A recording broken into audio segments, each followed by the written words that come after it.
বাংলাদেশ জাতীয়তাবাদী দলের ভারপ্রাপ্ত চেয়ারম্যান শুধু বিএনপির নেতৃত্ব দিবেন না, গণতন্ত্র পুনরুদ্ধারের আন্দোলনের যারা সম্পৃক্ত ছিলেন সকল মানুষের নেতা জনাব তারেক রহমান।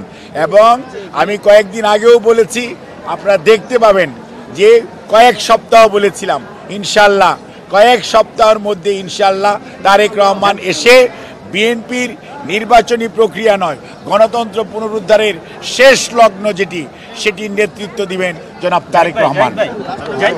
এ ব্যাপারে আমি যেটি বলতে চাই, আমরা সব সময় বলতাম স্বৈরাচারের দোসর কারা ছিল, ৮৬তেও দেখেছেন, এখনও দেখছেন।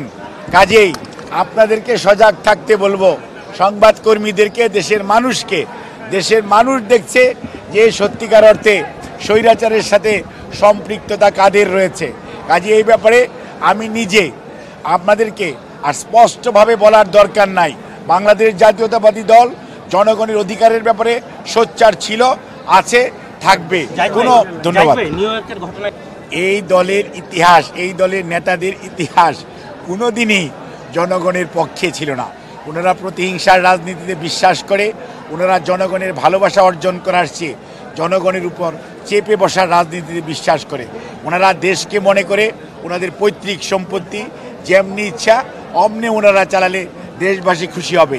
কিন্তু ওনারা এই অন্যায় ওনাদের পূর্বপুরুষরাও করেছেন, ওনারাও করছেন। তবে একটি জিনিস মনে রাখতে হবে, শেষ বিচারের মালিক আল্লাহ রাব্বুল আলামিন, দেশের মধ্যে জনগণ। আসেন মাঠে, জনগণ আপনাদেরকে সত্যিকারতে কিভাবে প্রতিহত করতে হয়, প্রত্যাখ্যান করতে হয়, জনগণ জানে। আপনাদের সবাইকে ধন্যবাদ।